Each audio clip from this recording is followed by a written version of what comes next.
पाकिस्तान के कप्तान हैं आप।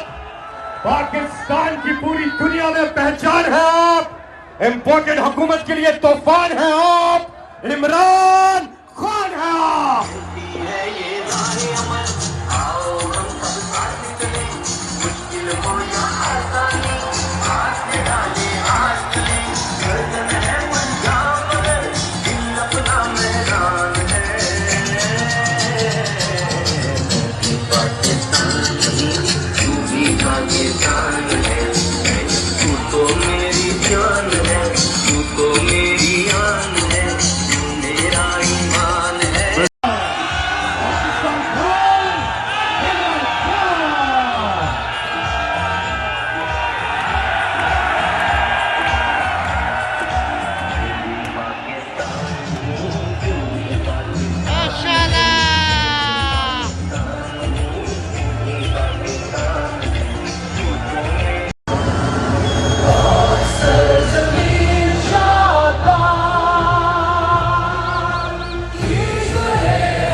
शुक्रिया नजर सिराज।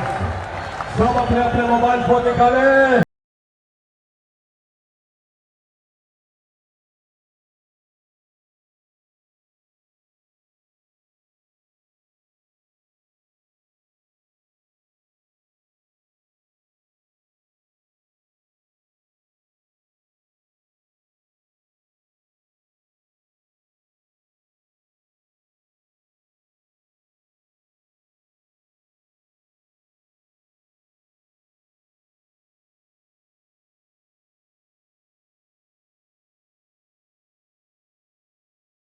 आपका जुनून, आपका जज्बा, आपका शऊर, मैं आपको सलाम करता हूं। पाकिस्तान जिंदाबाद।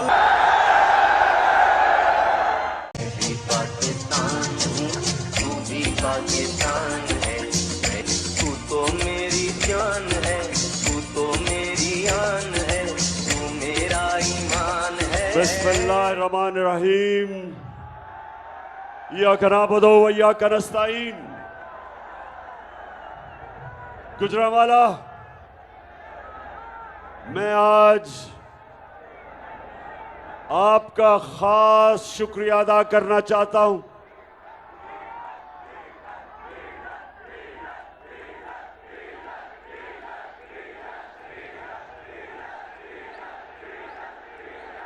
मैं जब आज रास्ते में कई घंटे गाड़ी में बैठ के, क्योंकि जहाज में आ नहीं सका तो गाड़ी से आ रहा था, तो मैं शाह महमूद कुरैशी को कह रहा था कि एक दफा अभी 2 महीने पहले गुजरांवाला ने ये पूरा स्टेडियम भर दिया था, तो शायद इस बारी गुजरांवाला ये स्टेडियम ना भर सके। तो इसलिए आज आप सबको देख के मैं आज खास आपको सलाम भी करता हूं, आपका शुक्रिया अदा करता हूं। अच्छा, अब आईएसएफ, पहले तो मैं आईएसएफ वो जरा जो आईएसएफ के बैनर्स हैं वो नीचे कर दें, क्योंकि मैंने अभी वीडियोस दिखानी अपनी कौम को, और इसलिए भी कि आईएसएफ अभी मुझे तुम्हारी बड़ी जरूरत हो पड़ेगी।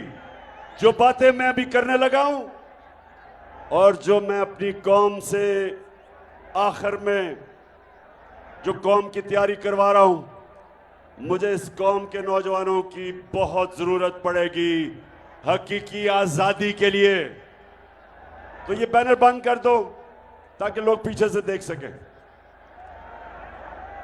क्योंकि मैंने तुम्हें देख लिया आईएसएफ। अच्छा जी, गुजरांवाला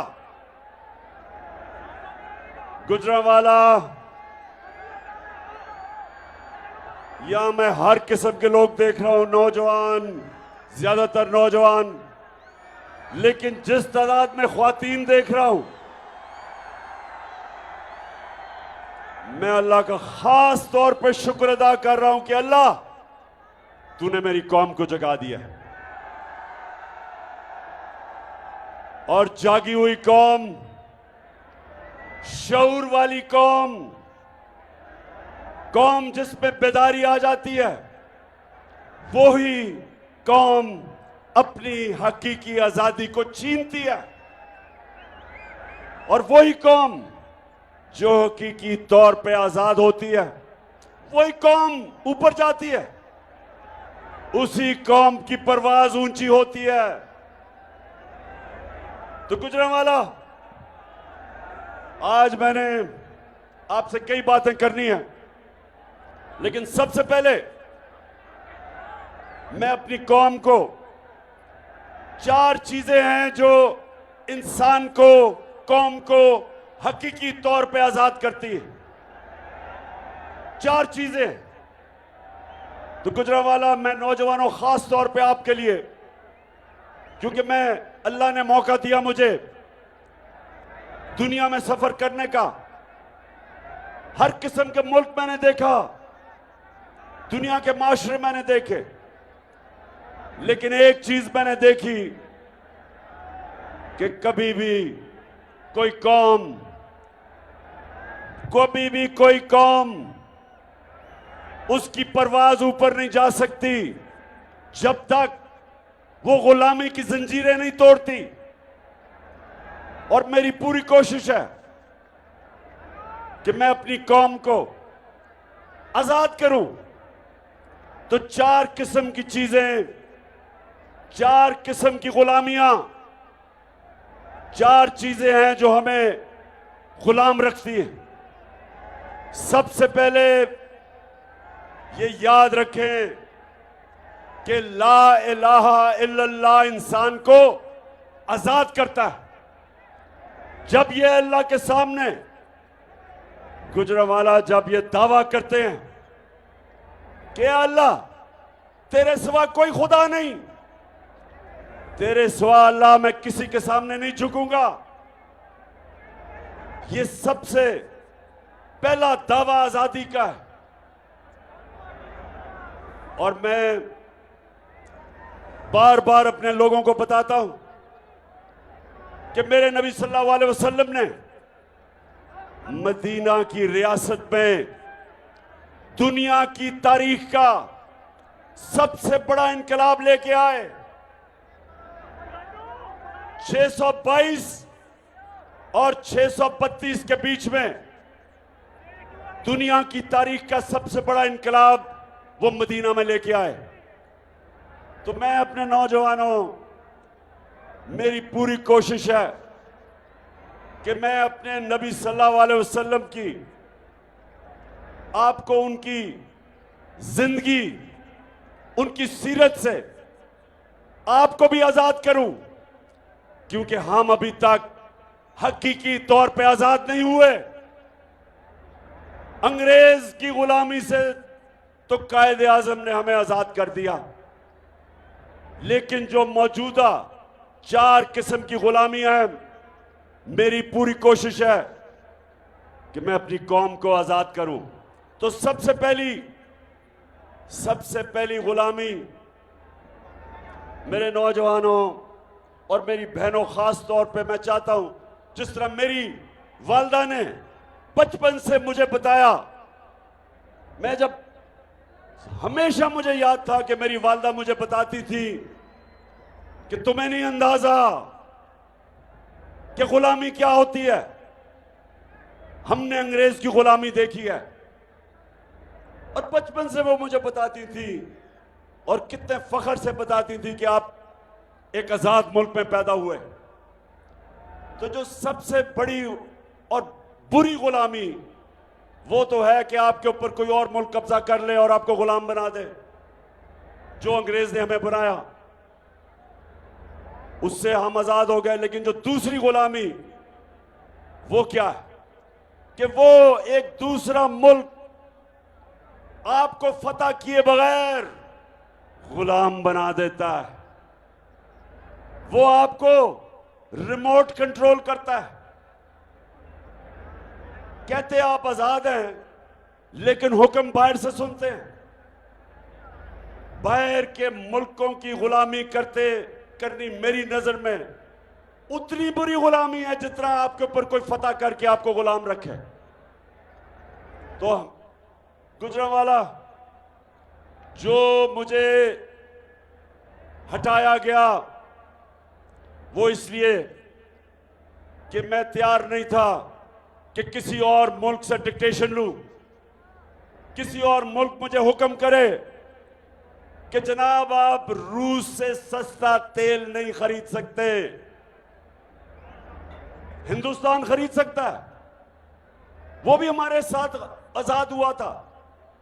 हिंदुस्तान अपने लोगों के लिए 40% कम कीमत पे तेल खरीद रहा है रूस से। लेकिन ये जो इंपोर्टेड हुकूमत है, हमने बात भी की थी रूस से। प्रेसिडेंट पुतिन से मेरी बात हुई। मैंने उसे बताया कि दुनिया में आलमी तेल की कीमत इतनी ऊंची है और ये जो जंग हो रही है यूक्रेन के साथ उससे और ऊपर चली जाएगी। तो हमारे तो 10 करोड़ लोग हैं, 5 करोड़ गुर्बत की लकीर से नीचे, और 5 करोड़ ऐसे लोग जब कीमतें ऊपर जाती हैं वो भी नीचे चले जाते हैं गुर्बत के। 2 वक्त की रोटी नहीं खा सकते। तो हमें सस्ता तेल चाहिए। और दूसरा गंदम, जो 20 लाख टन हमने गंदम खरीदी थी, मैंने उससे कहा कि हमें डिस्काउंट पे गंदम चाहिए ताकि हम अपने लोगों को सस्ता अनाज बेच सके। दोनों मान गया, वापस आया। और आपको पता है जो बैरूनी साजिश चली उससे हमारी हुकूमत कराई गई और ये इंपोर्टेड चोरों को हमारे ऊपर मुसल्लत किया गया। और उन्होंने आते साथ ही पहला काम क्या किया, अमेरिका से डर के रूस से ना उन्होंने गंदम ली और ना ही उन्होंने सस्ता तेल लिया और उन लोगों के ऊपर महंगाई का बम फेंक दिया। कभी इतनी महंगाई नहीं हुई। और फिर एक तरफ महंगाई और दूसरी तरफ हमारा जो वजीर आजम क्राइम मिनिस्टर चेरी ब्लॉसम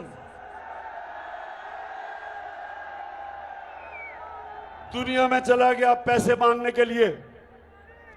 अब गुजरांवाला मैं अब एक और चीज बताऊं कि जब प्राइम मिनिस्टर था मैं, तो जब भी मैं किसी बैरून मुल्क मिनिस्टर या प्राइम मिनिस्टर से मिलता था तो मुझे पहले मेरा फॉरेन ऑफिस बताता था कि इसकी रेपुटेशन क्या है, इसकी तालीम क्या है, ईमानदार है, चोर है, करप्ट है, सब कुछ पता, सारा हर चीज जिससे भी मैं मिलता था और जो भी दुनिया में प्राइम मिनिस्टर मिलता है हर चीज उसका अगला पिछला पहले पता चल जाता है।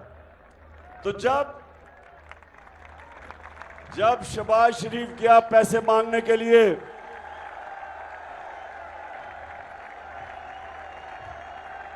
जब शहबाज शरीफ गया पैसे मांगने के लिए, तो जरा ये बताएं कि क्या कहा उसने वापस आके। मैं सऊदी अरब से होके आया हूँ, मैं यूएई के होके, अभी मैं तुर्की होके आया हूँ, और मैंने उन भाइयों को कहा कि आप हमारे बड़े अजीम भाई हैं, हमेशा आपने हमारी मदद की। और मैंने यही कहा, जब मैं आया हूँ तो आप समझेंगे शायद ये मांगने आया है। मैं मांगने नहीं आया, लेकिन मजबूरी है हमारा। जिस तरह माजी में 75 साल में आपने हमारा हाथ बटाया है, कुछ अर्सा आप हाथ बटाओ। मैंने कहा मैं वादा करता हूँ कि इंशाअल्लाह हम पूरी कौम हम मिलकर दिन रात मेहनत करेंगे, पसीना कराएंगे, अपने पाँव पे खड़े होंगे। गुजरांवाला ये इस चीज के खिलाफ, इससे डर के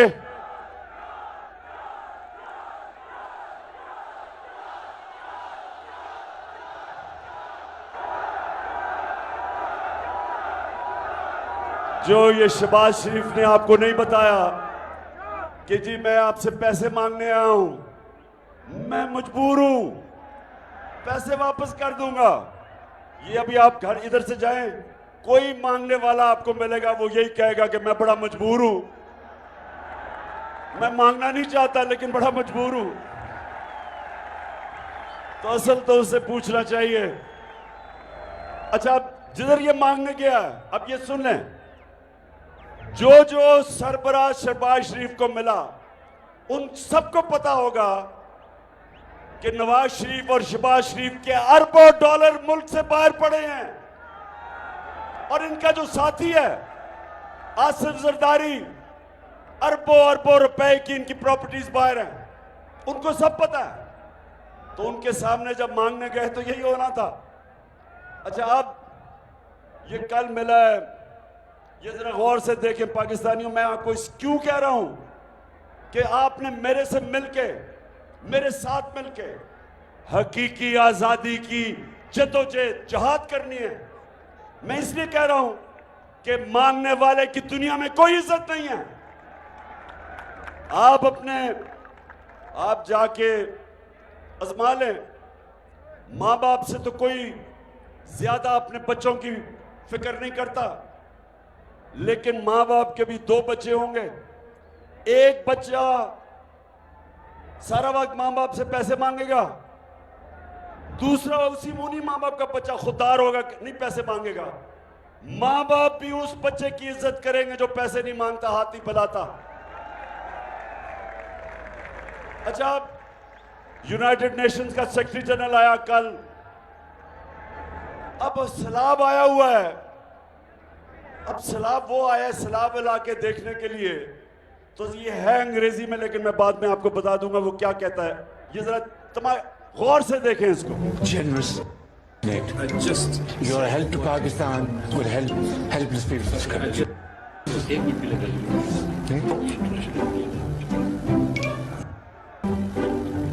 Well, I told you that great human being, Sikh General,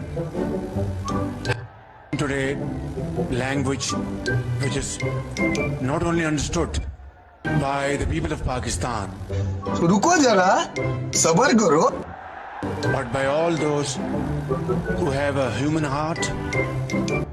What? Bro, what are you talking about, man? Who are compassionate. आगे वो एंड तो दिखाओ उसका।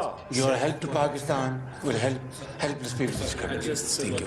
एक मिनट के लिए अंग्रेजी ये इंटरनेशनल मीडिया में अंग्रेजी तो बोलिए मैं। Well, I told you that this great human being, Sikh General, has spoken today language which is not only understood by the people of Pakistan, but by all those who have a human heart, who are compassionate, human heart, who have empathy, यानी कि and who inhuman heart भी who होता are है। generous, speaking from the core of the heart. And I am deeply touched by his message today. Today, this is my first meeting with him, but after having met him, it seems that we have been together for many years. Thank you very much, General Secretary. And I assure you, whatever support we get from your institution and through your institution, I give you my word of honor, along with all these ladies and gentlemen sitting on this table, ministers, general officers, government officials, ladies and gentlemen, that every penny we get from you or from wherever, we will spend it most transparently and in the interest of the suffering humanity. सुने आप ये सुने जरा, ये मैं इसलिए आपको ये दिखाया है, थोड़ा सा लंबा था, छोटा करना चाहिए था। यूनाइटेड नेशंस के सेक्रेटरी जनरल को कह रहे कि जी जो भी आप पैसा देंगे हमें, वो आया सैलाब देखने के लिए, उससे पैसे मांगने शुरू हो गया। जो भी पैसे देंगे आप जो पैसे देंगे, हम आपको शोर करते हैं कि हम बड़ी ईमानदारी से खर्च करेंगे। उसको कह रहा है कि जो भी पैसे देंगे, मैं और मेरे वजीर कह रहे हैं कि हम बड़ी ईमानदारी से पैसा खर्च करेंगे। और शहबाज शरीफ उसको पहले ही पता है कि 60% आपके वजीर जमानत पे हैं, करप्शन के केसेस हैं उन पे। उसको यह पता है कि तुम और तुम्हारे बेटों को 16 अरब रुपए का अपने FIA का केस है कि पाकिस्तानी अवाम पे डाका मारा है। तो उसको कह रहे हैं कि फिक्र ना करो, आप जो पैसे देंगे हम बड़ी ईमानदारी से खर्च करेंगे। मैं ये आपको इसलिए दिखा रहा हूं मेरे पाकिस्तानियों कि कभी इस तरह के लोग होंगे आपके मुल्क के ऊपर बैठे होंगे, अपना पैसा चोरी करके मुल्क से बाहर, और दूसरों से भीख मांग रहे हैं कि जी हमें पैसा चाहिए। कभी हरे पासपोर्ट की कभी इज्जत नहीं होगी। 22 करोड़ लोग ऐसे दुनिया बाहर देखेगी जैसे हम बेकारी हैं, और ये कंट्रोल करेंगे हमें। वो जो हुक्म करेंगे, जिनसे ये पैसे मांगते हैं, वो कोई ऐसा पैसा नहीं देता जब तक वो आपसे, जिस तरह हमने 80,000 पाकिस्तानियों की जानें कुर्बान की अमेरिका की जंग लड़के, जंग अमेरिका की, उनके 3,000 से भी कम लोग मरे 9/11 में, 9/11 में। 80,000 पाकिस्तानी उनकी जंग लड़ते हुए मर गए,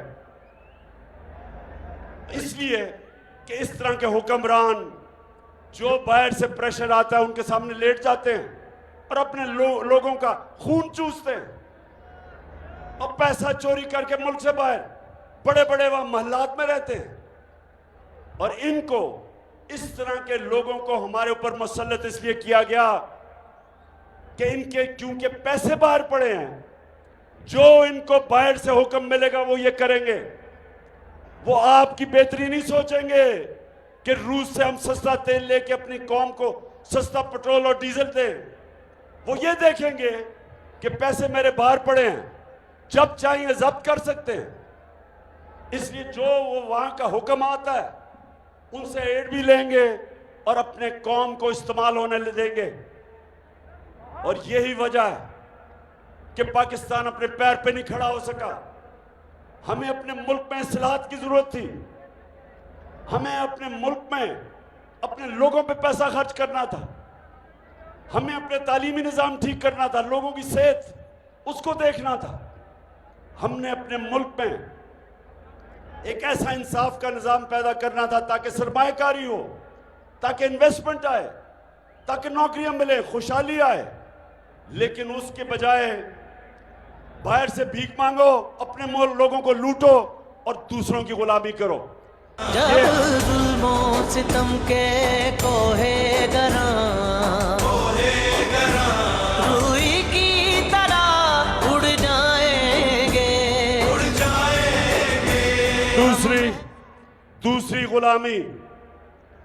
दूसरी गुलामी है गुर्बत की गुलामी। गुर्बत की वजह से लोग गुलाम हो जाते हैं। जहालत, अपने लोगों को तालीम ना दें। थोड़े से लोगों को इंग्लिश मीडियम, अच्छी नौकरियां थोड़े से लोगों की, और बाकी अवाम के लिए उर्दू मीडियम।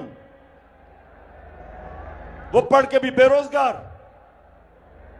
फिर दीनी मदरसे, वो अलहदा तालीम।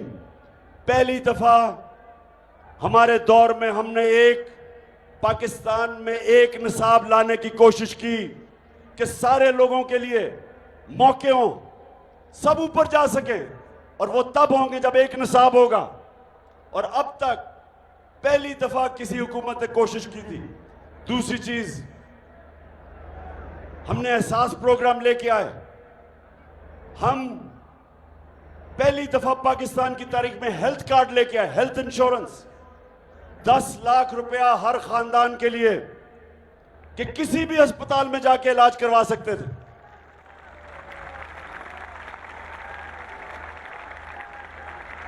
और ये हमारी कोशिश थी कि जो मदीना की रियासत में मेरे नबी सल्लल्लाहु अलैहि वसल्लम ने लोगों को आजाद किया था, उन्होंने पहली फलाई रियासत बनाई थी। उन्होंने रियासत ने जिम्मेदारी ली थी अपने कमजोर तबके की। आज यूरोप जाएं तो यूरोप में आज आपको फलाई रियासत मिलेगी। मुसलमान दुनिया में बहुत कम है, जबकि दुनिया की तारीख में पहली दफा मदीना की रियासत बनी थी फलाई। तीसरी चीज ज़हनी आजादी, अंदरूनी आजादी। ये 4 किस्म के नौजवानों याद रखें, कभी कोई इंसान बड़ा इंसान नहीं बन सकता जब तक वो आजाद नहीं होता। जिसको इल्लामा इकबाल ने कहा कि इकबाल का शाहीन होता ही है जो आजाद होता है, तभी वो ऊपर जाता है, तभी उसकी परवाज बाकियों से ऊपर होती है, क्योंकि जंजीरें तोड़ रहता है। और जंजीरें टूटती है ला इलाहा इल्लल्लाह से, वो आजाद करता है इंसान को। इसलिए मदीना की रियासत में वो अरब जिनकी कोई हैसियत नहीं थी, मेरे नबी सल्लल्लाहु अलैहि वसल्लम ने उनको आजाद करके, दुनिया की तारीख शाहिद है कि इतना बड़ा इनकलाब आया और उन्होंने चंद सालों में दुनिया की इमामत की। कुरान में अल्लाह कहता है कि मैं कभी किसी कौम की हालत नहीं बदलता जब तक वो कौम खुद अपनी हालत बदलने की कोशिश ना करे। तो अंदरूनी हालत मेरे नबी सल्लल्लाहु अलैहि वसल्लम ने इंसानों को कैसे आजाद किया? उन्होंने सबसे पहले खौफ का बुत तोड़ा। ये खौफ का बुत एक बड़े इंसान को छोटा इंसान बना देता है। आज तक मैं कोई किसी खिलाड़ी को नहीं मिला, मैं 20 साल दुनिया में क्रिकेट खेला, जो भी खिलाड़ी ने बड़ा ऊपर गया उसने सबसे पहले अपने खौफ के ऊपर काबू पाया। जो खिलाड़ी हारने से डरता था, जो बैट्समैन गेंद लगने से डरता था, जो बॉलर फेंटा खाने से डरता था, यानी कि जब मार पड़ती थी, वो कभी ऊपर नहीं जाते थे। जो दुनिया में सबसे पहला आदमी जिसने सबसे ऊंचा पहाड़ माउंट एवरेस्ट पे चढ़ा था, उसको पता था कि उससे पहले जिसने भी कोशिश की उस ऊंचे पहाड़ पे चढ़ने की, या वो मर गया था या वो फेल हो गया था। तो उसने पहले अपना खौफ के ऊपर काबू पाया और फिर उससे सारी दुनिया याद रखेगी कि पहला आदमी सबसे ऊंचे पहाड़ पे गया। तो ये जो आजाद किया मेरे नबी ने, खौफ का बुत तोड़ा ला इलाहा इल्लल्लाह से। वो लोग वही लोग थे जिनकी हैसियत नहीं थी, उनकी परवाज शुरू हो गई। फिर जो पैसे का बुत है, लालच, हवस, ये भी बहुत बड़ा बुत है। इंसान पैसा बनाते बनाते तबाह हो जाता है। जो पैसा है, सब मेरे नौजवानों आज मेरी बात याद रख लेना, बड़े बड़े मैंने लोगों को देखा कि पैसे के पीछे भाग भाग के अपनी जिंदगियां तबाह की। बड़ा पैसा कईयों ने बना के अपने बच्चों के लिए छोड़ा, उस पैसे ने बच्चों को तबाह कर दिया। पैसे से याद रखें कि कभी पैसे से इस्तेमाल ना हो, पैसे को इस्तेमाल करना सीखें, इस्तेमाल ना हो पैसे से। यह भी बड़ा बुत है। तो जब एक इंसान आजाद हो गया जब उसकी सोच बड़ी हो गई। रहमतुल आलमीन ने उसकी सोच आलमी सोच कर दी, अपने छोटे छोटे मसलों से आजाद हो गए, वो दुनिया के लीडर्स बने। और फिर आखिरी बुत, आखिरी खौफ, आखिरी गुलामी, वो है जुल्म के बुत की, जुल्म के बुत से आजाद होना। पाकिस्तानियों, जब तक एक माशरे में इंसाफ नहीं आता, जब तक कानून की बालादस्ती नहीं होती, जब तक एक माशरे के अंदर कानून की हुक्मरानी यानी कि ताकतवर और कमजोर के लिए एक इंसाफ का कानून नहीं बनता, जिसको रूल ऑफ लॉ कहते हैं, कोई माशरा तरक्की नहीं कर सकता। मैंने सारी दुनिया में ऐसे मुल्क देखे, हर वसाइल के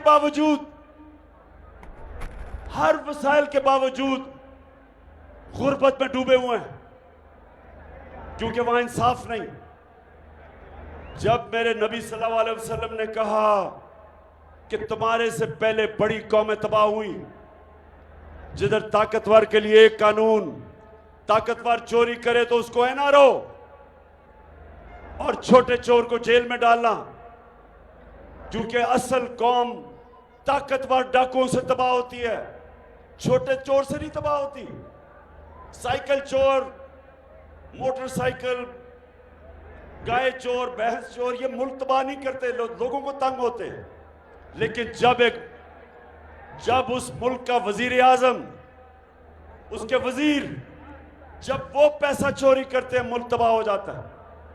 तो जो इंसाफ, असल में ये है इंसाफ की जंग। पाकिस्तानियों, आपको जो भी मैं कहने लगा हूं, इसके बाद जो मैं आपको तैयार करने लगा हूं, मैं इसके लिए तैयार करने लगा हूं और मैं अभी अपना लाएमल देने लगा हूं कि हमने करना क्या।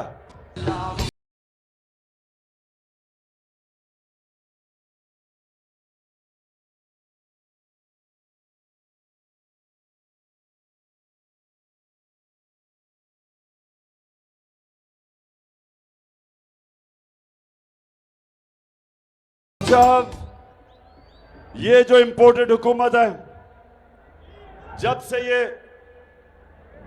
ये इक़्तिदार में आए, इनकी ये कोशिश थी कि ये तहरीक इंसाफ को ख़त्म करें और अब हम हमेशा के लिए ऊपर बैठ जाएंगे और हमारे बाद हमारे बच्चे, सारों ने अपने बच्चे तैयार किए हुए बारियों के लिए, कि जिस तरह हम भेड़ बकरियां हैं, एक जाएगा तो बच्चा आ जाएगा, और बच्चे भी फिटे हुए बच्चे चोरी के पैसे के ऊपर।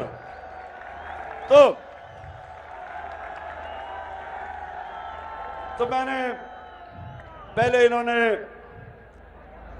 इन्होंने समझा कि लोग तो मिठाइयां बांटेंगे, पाकिस्तानी कौम सड़कों पे आ गई। कभी इस तरह पब्लिक किसी गवर्नमेंट के जाने के बाद इस मुल्क की तारीख में कभी अवाम ऐसे सड़कों पर नहीं निकली। उसके बाद इन्होंने हमारे ऊपर तशद्दुद किया। 25 मई को हमारे ऊपर केसेस किए, हजारों लोगों को जेलों में डाला। पुरअमन एहतजाज के ऊपर इन्होंने टीयर गैस शेलिंग की, औरतें बच्चे थे, समझा कि ये डर जाएंगे। कहा जी ये तो मम्मी डैडी हैं, ये तो वो लोग हैं जो कि किसी किस्म का प्रेशर बर्दाश्त नहीं करेंगे तो हाथ खड़े कर देंगे। वो भी ना हुआ। फिर लोग निकला है हर जलसे में, जिस तरह आज आप आए। 6 महीने से मैं जलसे कर रहा हूं और एक से एक बड़ा जलसा हो रहा है और कौम निकल रही है ऐसे बेदार। कौम समझ गई, शऊर है कौम में। फिर इन्होंने इलेक्शन करवाया। 17 जुलाई को पाकिस्तान पंजाब में 20 बाय इलेक्शन हुए। इलेक्शन कमीशन अपने साथ, इनके साथ एक बददियानतदार इलेक्शन कमीशन ने मिलकर पूरी कोशिश की इनको जिताने की।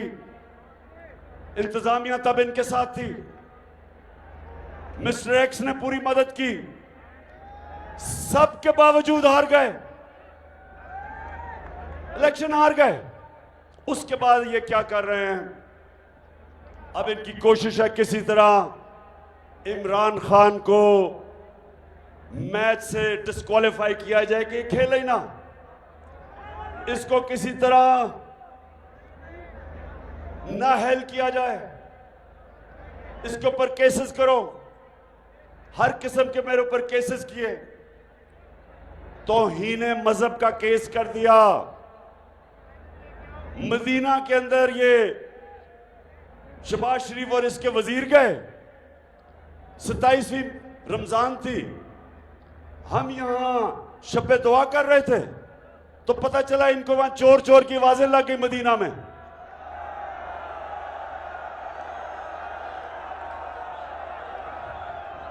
मदीना में आवाजें लगती हैं और मेरे ऊपर तौहीन मजहब कर दिया जाता है, FIR काट दी जाती है। उसके बाद हर मौका ढूंढा जाता है कि किसी तरह इमरान खान की कोई ऐसी चीज का केस कर दो। मुझे यही नहीं पता कितनी 20 FIR तो हो चुकी है। इन्होंने फिर क्या किया, मेरे ऊपर दहशतगर्दी का FIR काट दी। मुझे पकड़ने आ रहे थे, जेल में डालने आ रहे थे, और मैं आप सबको बताऊं मैं तैयार बैठा था, बैग अपना मैंने पैक किया हुआ था, जेल के लिए मैं तैयार था।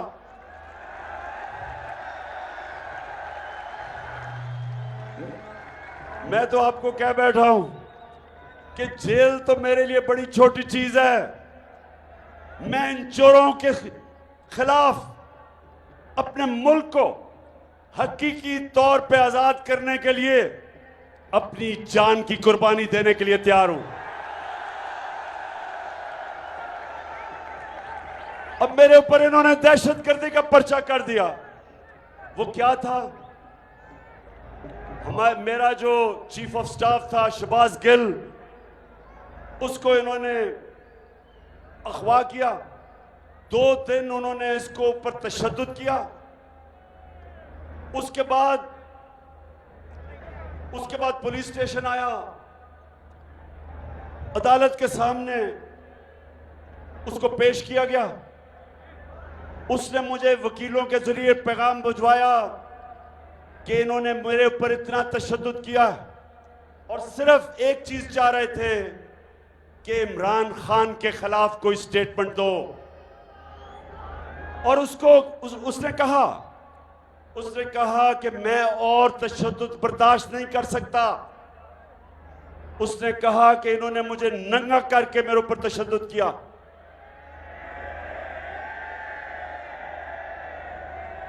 और उसने कहा कि अगर इन्होंने मुझे वापस रिमांड पे भेज दिया, मैं ज़हनी तौर पे अब ये बर्दाश्त नहीं कर सकता।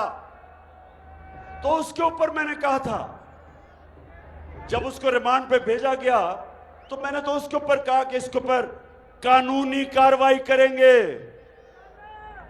कानूनी कार्रवाई। इसके ऊपर इन्होंने मेरे ऊपर दहशतगर्दी का पर्चा किया। अब मुझे बताएं, क्या ये दहशतगर्दी है?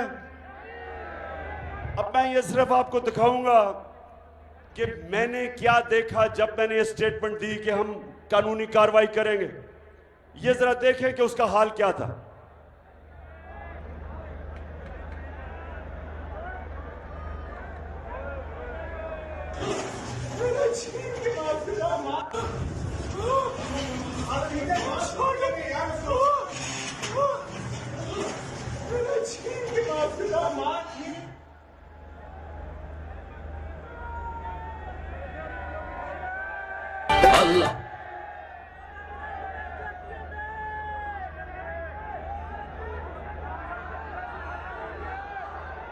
शहबाज गिल, आप ये बताएं कि ये जरा बताएं, ये जिनसी तशद्दुद या जो सेक्सुअल असॉल्ट किसने किया? ये बिल्कुल दुरुस्त है। मेरे टेस्टिस पे और मेरे पीनस पे बिजली के करंट लगाए गए, वो मैं जिनसी तशद्दुद की बात कर रहा था। मेरे टेस्टिस और पीनस के ऊपर इलेक्ट्रिक करंट लगाया गया और वो तशद्दुद किया गया ताकि मैं कोई भी स्टेटमेंट दूं किसी के खिलाफ। आपने सुना शहबाज गिल।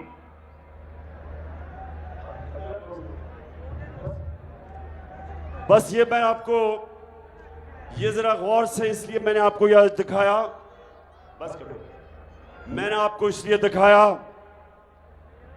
कि ये कोई दहशतगर्द नहीं था, ये कोई कातिल नहीं था, ये एक असिस्टेंट प्रोफेसर है अमेरिकी यूनिवर्सिटी के अंदर, उससे ये किया गया। इसके ऊपर मैंने रिएक्ट किया था। मैं जो मेरे ऊपर तौहीन अदालत का केस है उसके ऊपर तो मैं बात नहीं करूंगा क्योंकि वो सब जुडिस है, लेकिन मैं सिर्फ ये जो मेरे ऊपर दहशतगर्दी का इन्होंने पर्चा किया है, मैं उसके ऊपर ये बताना चाहता था कि क्या वजह थी कि मैंने कहा कि मैं लीगल एक्शन लूंगा। इस वजह से मैंने जब इसके ये हाल देखा, पैगाम मुझे भेज रहा है कि किस तरह का तशद्दुद किया, जिनसी तशद्दुद किया, तो उसके बाद मैं क्या कहता? मेरा वो चीफ ऑफ स्टाफ था, क्या मैं रिएक्ट ना करता? आप मुझे बताएं, मैं रिएक्ट करता या ना करता? तो गुजरावाला, मैं ये जरूर कहना चाहता हूं कि जो इस्लामाबाद हाई कोर्ट है, मैं आज इसलिए नहीं कह रहा कि मेरा केस लगा हुआ है, मैं जब हुकूमत में भी था, मैं अब भी ये कहता हूं कि ये जो अथर मिनल्ला का जो हाई कोर्ट है इस्लामाबाद का, इसने बड़े ज़बरदस्त फैसले किए हैं। मैं इसकी कई दफ़ा इनकी तारीफ की है, इन्होंने स्टैंड लिए हैं ऐसे, और मैं कभी जो भी ये फैसला करेंगे मैं कबूल करूंगा। उन्होंने मुझे बात करने की इजाज़त नहीं दी, अगर बोलने देते तो मैं शायद कुछ बता ही देता कि किस माहौल में मैंने किया। बहरहाल वो केस भी चलेगा। अब गुजरावाला, अब जरा मेरी बात अपने गौर से सुननी, क्योंकि मैं अब आपको वो एक्शन के ऊपर आ रहा हूं कि 4 महीने से 5 महीने से बल्कि मैं पब्लिक में हूं। मैं तकरीबन ज्यादातर शहरों में, बड़े बड़े शहरों में जलसे कर बैठा हूं, 2-2 जलसे कर बैठा हूं। जिस तरह गुजरावाला में ये दूसरा जलसा है। मैं सबसे पहले तो अल्लाह का शुक्र अदा करता हूं कि कभी मैंने अपनी कौम में इस तरह का शऊर नहीं देखा, कभी मैंने अपनी कौम को इस तरह इश्यूज की समझ और बेदारी नहीं देखी जो आज है मेरी कौम में। गुजरावाला, हमारी हुकूमत जब हटाई तो पाकिस्तान की 17 साल के बाद हमारी जो मुल्क तरक्की कर रहा था, जो हमारी दौलत में इजाफा हो रहा था, जिसको ग्रोथ रेट कहते हैं, 17 साल में वो सबसे बेहतरीन परफॉर्मेंस दिया हमारे तीसरे और चौथे साल में। हम 5.6% पे ऊपर जा रहे थे तीसरे साल, और चौथे साल 6% पे ऊपर जा रहे थे। हमारे मुल्क में जो हमारी एक्सपोर्ट्स थी, पाकिस्तान की तारीख की सबसे ज्यादा एक्सपोर्ट्स थी, यानी डॉलर, हम जो चीजें बेच रहे, सबसे ज्यादा डॉलर पाकिस्तान में आ रहा था एक्सपोर्ट से। और दूसरा, जो बैरूनी मुल्क पाकिस्तानी थे, उन्होंने हमारे पे एतमाद किया।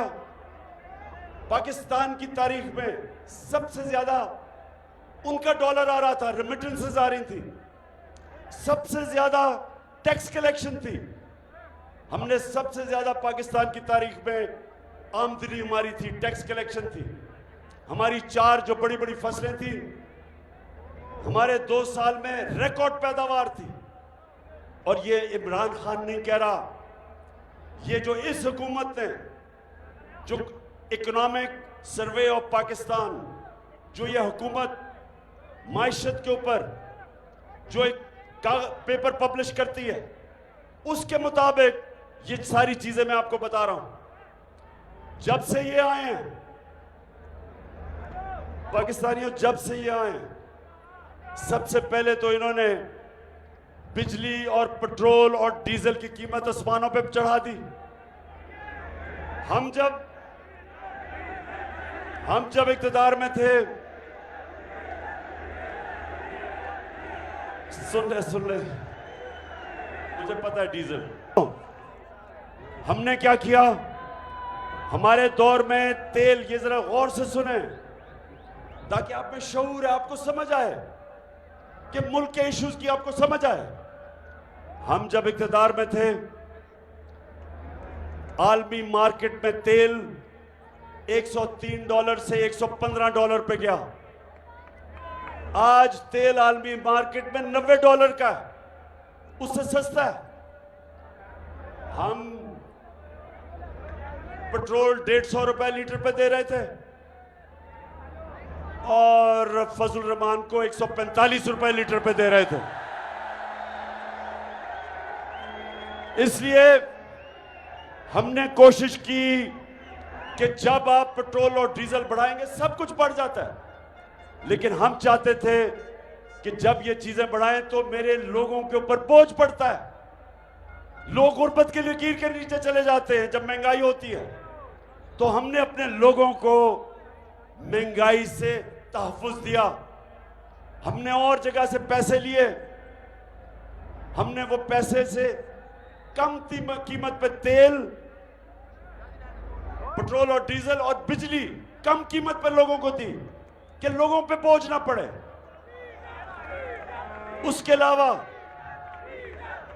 अलावा हमारे दौर में रुपया 178 पे था जब ये नो कॉन्फिडेंस मोशन आई, 178 पे डॉलर था। जब से ये आए डॉलर आज पहुंच गया 230 पे।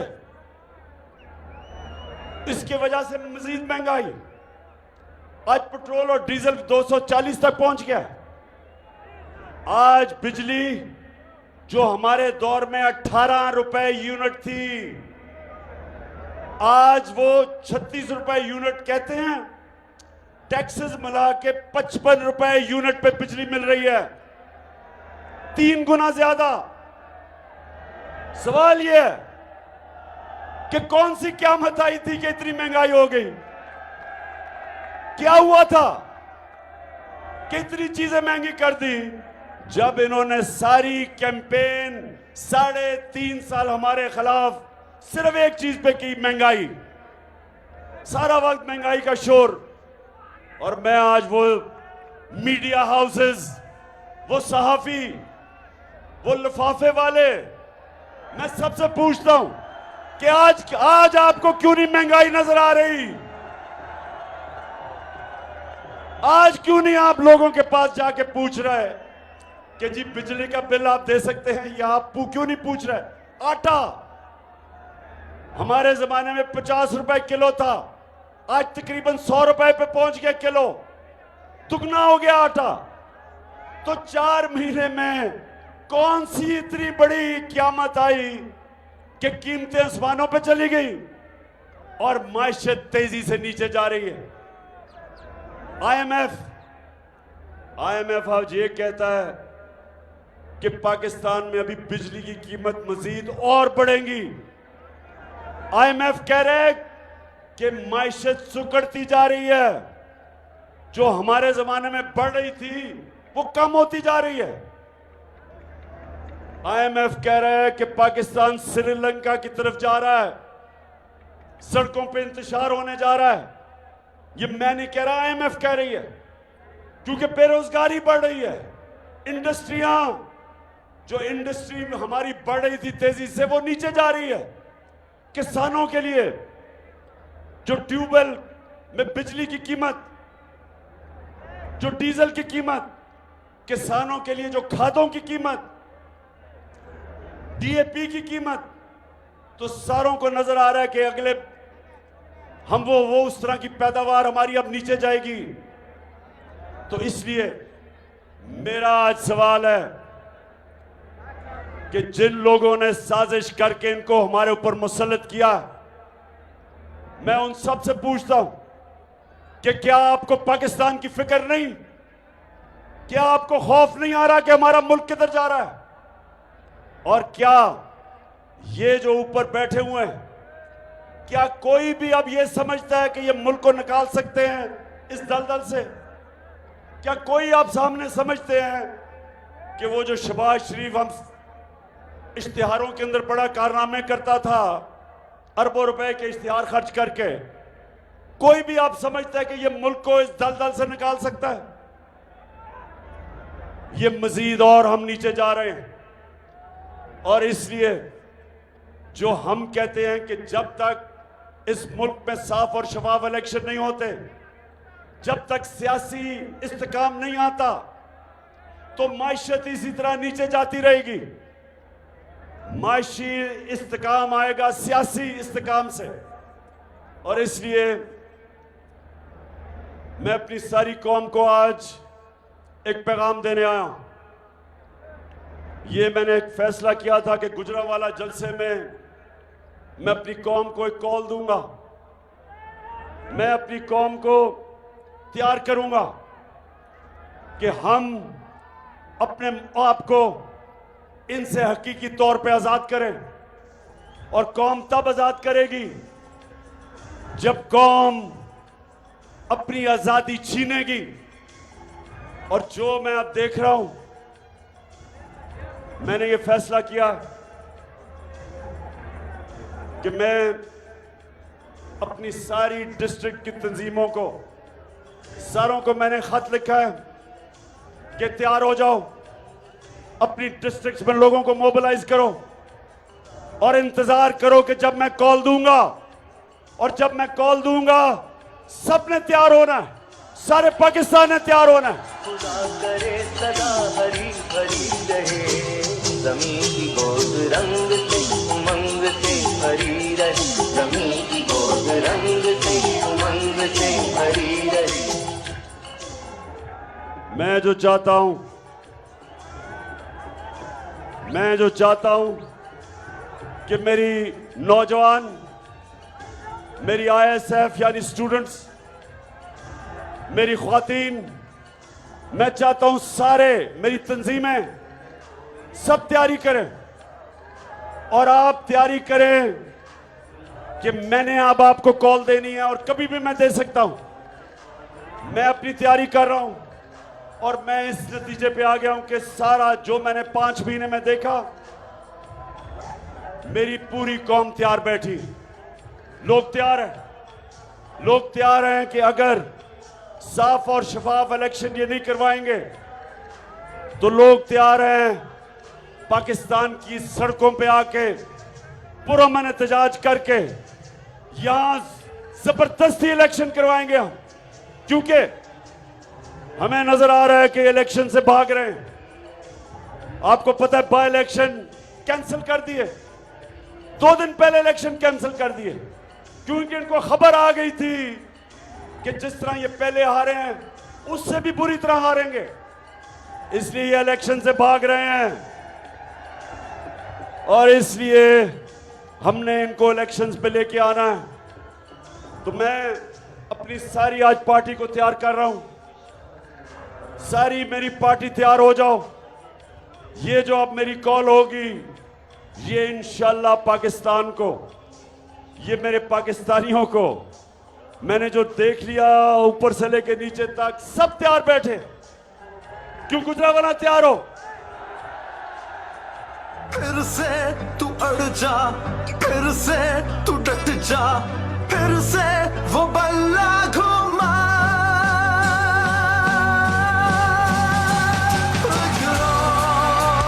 कदम बढ़ा, फिर से वो लम्हा दोहरा जब जीत के आया था, फिर से वतन को जिता। कदम बढ़ा,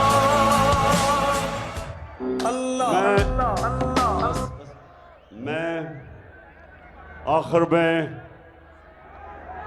उन लोगों से बात करना चाहता हूं जिनके पास पावर है, अपने मुल्क की एस्टेब्लिशमेंट से सवाल करना चाहता हूं कि जिस तरह हमारा मुल्क ये इंपोर्टेड हुकूमत तेजी से नीचे लेके जा रही है, जिस तरह जब से ये आए हैं लोगों की जिंदगी अजाब में, महंगाई में और माइशत जिस तरह नीचे जा रही है, और जो IMF की रिपोर्ट है,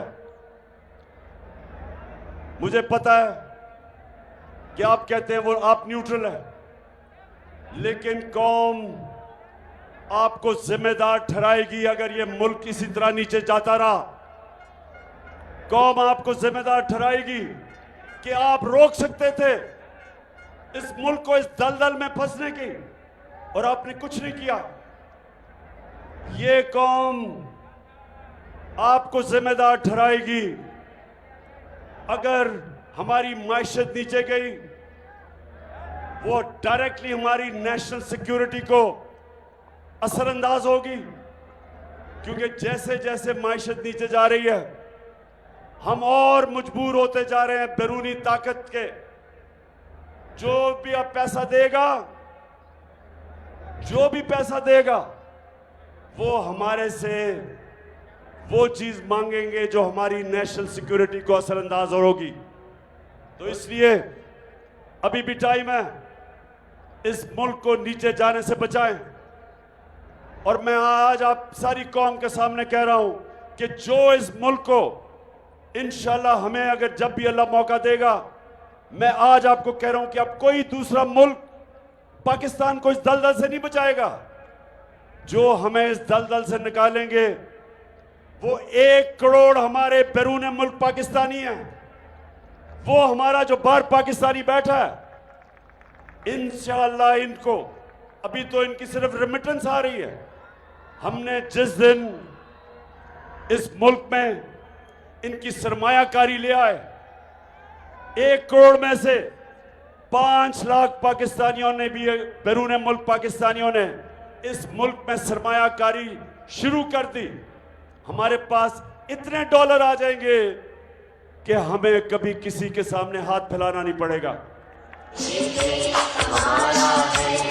मैं आज गुजरांवाला का खास तौर पर फिर से शुक्रिया अदा करता हूं कि 2 महीने में दूसरी दफा आपके पास आया हूं, और माशाअल्लाह आपका जुनून, आपका जज्बा, आपका शऊर, मैं आपको सलाम करता हूं। अस्सलामुअलैकुम पाकिस्तान। आप सब नारा लगाएंगे तालियों के गूंज में। सबसे पहले आपका बहुत बहुत शुक्रिया, इतना जबरदस्त जलसा। आई आई, अभी भी आवाज में वो मजा नहीं। कहते मैं माइक हटा दूंगी और मेरी आवाज आपसे तेज होगी। आई आई आई आई, तालियों के गूंज में आई आई आई आई आई आई। कौन बचाएगा पाकिस्तान? पाकिस्तान जिंदाबाद। गुजरांवाला